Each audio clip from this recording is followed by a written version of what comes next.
Amis du jour, bonjour. Amis du soir, bonsoir. Installez-vous confortablement dans votre canapé le plus douillet, car aujourd'hui je vais vous raconter l'histoire du restaurant des trois sorcières. C'est un grand jour pour les trois sorcières cuisinières. Ce midi, le grand chef Marmiton Burke vient goûter leur cuisine. Si Marmiton Burke apprécie le repas, les trois sorcières pourraient bien gagner le chaudron d'or, la plus grande récompense pour un restaurant de sorcières. Les trois sorcières s'activent en cuisine. Citrouille, touille et retouille la ratatouille de grenouille. Restez là, mes mignonnes, leur dit-elle.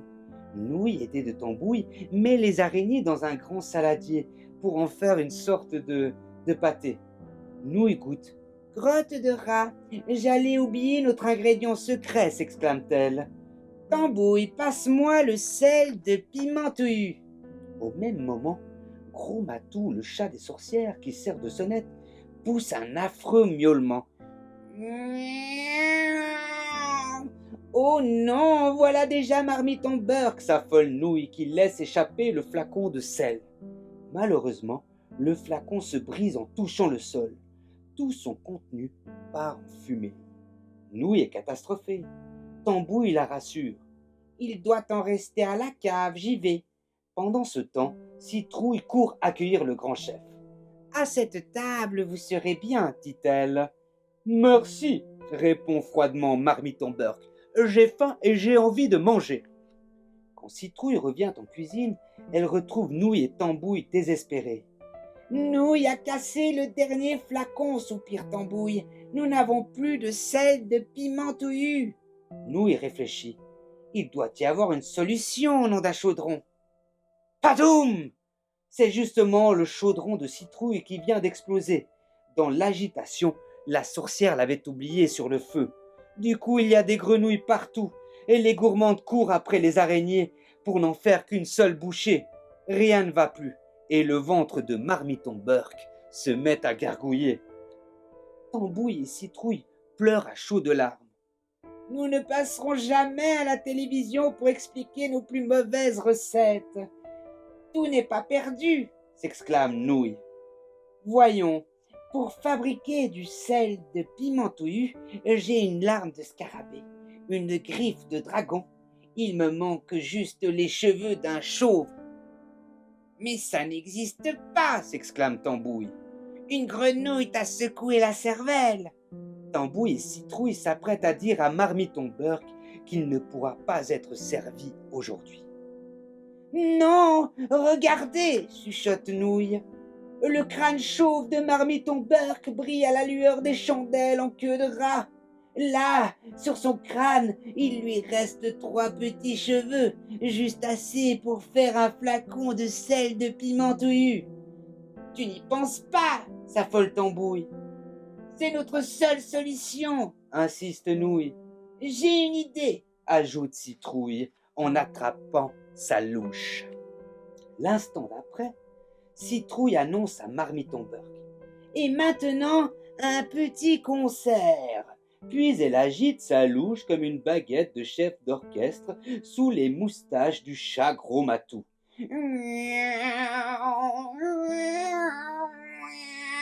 Braille le matou. Pendant ce temps, Nouille se faufile derrière Marmiton Burke et lui coupe ses 3 derniers cheveux. De retour en cuisine, elle transforme la larme de scarabée, la griffe de dragon et les 3 cheveux en sel de piment touillu. Vite, Citrouille et Tambouille rattrapent les grenouilles qui ont mangé toutes les araignées, faisant une sorte de grenouille farcie. Puis elles ajoutent une pincée de leur sel secret. Tadam! S'écrie Citrouille, tandis que Tambouille et Nouille s'avancent dans la salle à manger du restaurant. Puis les sorcières annoncent fièrement. La recette des chefs. Tour de grenouille farcie aux araignées. Marmiton Burke plonge une cuillère dans le plat. Les 3 sorcières sont inquiètes. Va-t-il apprécier? D'un coup, cloup, il avale tout rond le contenu de la cuillère. Alors, chuchote Citrouille. Soudain, le visage de Marmiton Burke devient jaune, puis orange, puis rouge. Nous avons mis trop de piment touillu, j'en suis sûre, s'inquiète Citrouille. Finalement, Marmiton Burke ouvre la bouche. Il va parler, mais il se met à tousser, il s'étouffe. Une grenouille est coincée dans sa gorge. Citrouille lui envoie un grand coup de louche dans le dos. La grenouille ressort, heureusement. Maintenant, Marmiton Burke va pouvoir parler, mais il a un terrible hoquet. Aussitôt, Citrouille lui fiche la trouille en se transformant en fée. Oui, je ne sais pas si les fées font peur, mais peut-être dans ce milieu. Le hoquet de Marmiton Burke s'arrête net. Il va enfin dire ce qu'il pense de la cuisine des 3 sorcières. Il ouvre la bouche et déclare: Ce plat, tout simplement, ce plat est tout simplement, délicieusement immangeable. Je vous félicite. Tambouille, Citrouille et Nouille sautent de joie. Le restaurant vient de gagner le fabuleux chaudron d'or. Au fourneau, s'écrie Citrouille sans perdre de temps. Déjà, toutes les vilaines créatures du coin se bousculent pour goûter au plat délicieusement immangeable des 3 sorcières et écouter bien évidemment les mélodies abominables de Gros Matou.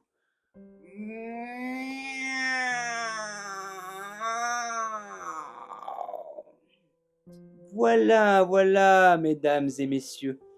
Il ne me reste plus qu'à vous souhaiter une bonne continuation dans vos activités. Mais avant tout, je tenais quand même à préciser que les recettes qui sont racontées dans cette histoire ne doivent pas être cuisinées chez vous. Essayez d'épargner vos proches, hein. Bien évidemment, si vous faites un plat, essayez de le cuisiner correctement. Je crois que vos amis ou invités vous seront tout à fait reconnaissants. Dans l'attente de vous retrouver bientôt, je vous embrasse, voilà tout. Et à bientôt.